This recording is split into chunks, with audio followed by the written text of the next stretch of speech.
Students, today we celebrate the culmination of so much of your hard work, perseverance, and growth in your academic pursuits. And we have a truly special individual to help focus your thinking for the many challenges you have ahead as you enter the workforce and contribute to society. I've had the privilege of being your Director of Athletics for the past 7 seasons. And long before my days in Pembroke, I was a Philadelphia kid venturing south for my college education. On the first day of classes as a freshman, I get a knock on the dorm room door, and it's my RA. Richard, President McGee would like to see you in his office.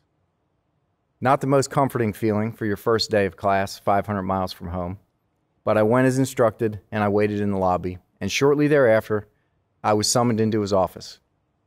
Without saying a word, he slid across the desk a newspaper headline from my local Philadelphia paper that highlighted my signing to play golf at Wingate University.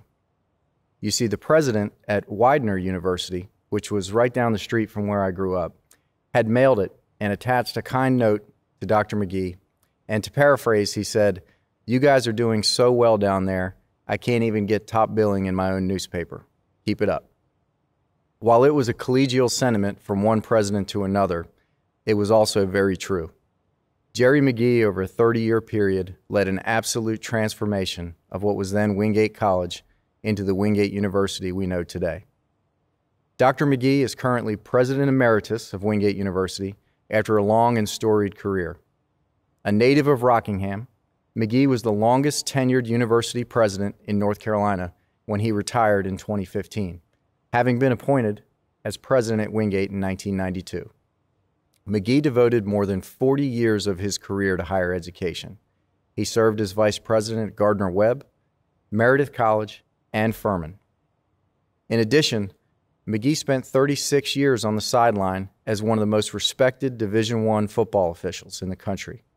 He officiated more than 400 games, highlighted by 26 postseason bowl games, including major bowls such as the Rose Bowl, the Fiesta Bowl, and the Cotton Bowl. Dr. McGee is a Hall of Famer many times over, as he's a member of 8 athletic, academic, and business halls of fame, including Wingate University, the South Atlantic Conference, and the North Carolina Sports Hall of Fame. Earlier this year, McGee was awarded the 2020 D2CCA Award of Merit by the Division II Conference Commissioners Association. And in 2006, he received North Carolina's highest civilian honor, the Order of the Longleaf Pine. He received his undergraduate degree from East Carolina, a master's degree from Appalachian State, and a doctorate from Nova Southeastern. Dr. McGee has written 2 books, and in September, he and his 2 sons, Ryan and Sam, released Sidelines and Bloodlines, A Father, His Sons, and Our Life in College Football. Dr. Jerry McGee is an amazing example of chasing your dreams, all of your dreams, and the work and the diligence that it takes to reach them. Make no mistake, Jerry McGee was able to multitask in 2 high-profile positions because he put the work in each day to be excellent at both. Don't look at his story on the surface level and fall prey to the mistake of spreading yourself too thin in an effort to climb the ladder quickly. Look deeper at his case study. Be excellent at what you've been tasked with before taking on more and more and more. As a wide-eyed freshman in his office, Jerry McGee said to me, "We have big expectations for you, young man. Let me know how I can help." And when I walked across the stage at graduation, as you are today, he said, "This place is going to miss you. Make us proud." He took this personal approach with all of his students, a common value that we share here at UNCP. And as a result, I know his comments for you today have the power to impact your life just as much as they did mine all those years ago. Ladies and gentlemen, please give a Brave Nation welcome to Dr. Jerry McGee. What a wonderful moment in your lives. You have persevered through hurricanes, a flood, and a once-in-a-century pandemic, and you deserve this moment of celebration. I'm deeply honored to share this day with you. Congratulations to all of you, your families, and your other investors. Even as you celebrate graduating from a widely respected university, I encourage you to take a bit of time to share your success with those who believed in you and supported you, those who contributed financially, as well as those who quietly cheered you along the way. All of them have been investors in your great accomplishment. And graduating from a university is a much bigger deal than most people realize. Only 7% of the people in the world have a college degree, and you are now one of them. Like many of you, I was the first in my family to graduate from college. My family consisted of good and honorable people who paid their bills by farming or with wages earned in local textile mills. When I showed my diploma to my granddad, whose education ended in the 3rd grade, he wanted to know who the people were who had signed it. I quickly explained to him the role of the chair of the trustees, the academic dean, and the president. At this point, neither of us could have possibly known that in the years ahead, my signature would be on thousands of university diplomas. Granddad surprised me by asking if he could take my diploma to the mill the next day. He didn't want to brag. He only wanted to show his beloved coworkers that a Mill Hill kid did graduate from college and that their children and grandchildren could as well. My granddad was invested in my success, just as your family and encouragers have invested in you. So take time to share this moment with them and thank them for believing in you. I encourage you to honor your investors by dreaming big dreams. You'll have to brush aside those boorish people who will try to discourage you. They always seem to be lurking about.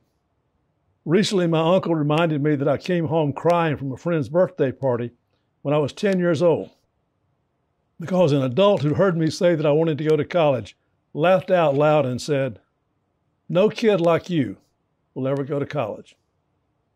I forgot his name a long time ago, but I thought about him all 3 times I graduated from a university. Surround yourself with positive, encouraging, kind people of grace.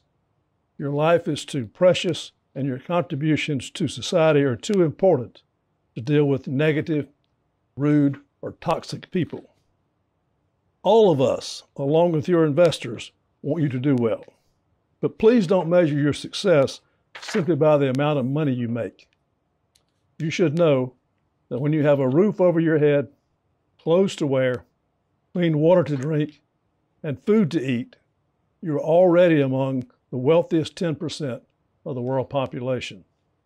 I assure you that you will always have enough to live a healthy and happy life. I hope that you will pursue professional work that you can look forward to going to each day, where you associate with honorable people, do important work, and have the time and resources to care for those who love you. Honor those who have invested in you by becoming an investor in others. There is literally an endless number of people who could benefit from your example and who would welcome your encouragement. Your support and kindness can be vitally important to someone who is trying to find their way in a world that is not always kind. Never underestimate your potential to make a significant contribution to our world. Many years ago, my wife and 7 other young married women began commuting 80 miles round trip from Rockingham to Pembroke to complete their college studies. Fall semester, spring semester, summer school, 5 days every week, there was a convoy of 2 to 4 cars filled with 8 very determined young women. They never intended to change the world. They just wanted to be great classroom teachers. All 8 graduated with academic honors, and over the next 25 years, they taught more than 7,000 students. Together, they had a dramatic and positive effect on an entire generation of Rockingham Elementary students. They did, in fact, change the world for those fortunate students as they prepared them for success in their studies and beyond. If 8 dedicated UNC Pembroke grads can make such a dramatic impact, just imagine the potential this class has to do even more. You have much to be proud of as you face a future filled with unbridled possibilities. Go be happy and never forget the University of North Carolina at Pembroke and its fine faculty and administration who have invested in you. They have surely earned your most sincere admiration and a lifetime of devotion. Thank you. Thank you, Jerry, for the inspiration, the model, and the insight that you bring to this special occasion in the lives of our graduates. As A.D. Christie said, you've been a giant in two worlds. You found success and significance, and you did it with all grace and humility toward others. Nice work, my friend. We are greatly honored to have had you as our commencement speaker. Graduates, you're going to hear a lot of words during this special time in your life. Dr. McGee's comments were designed for you. Sift through them carefully and take from them the wisdom that is there.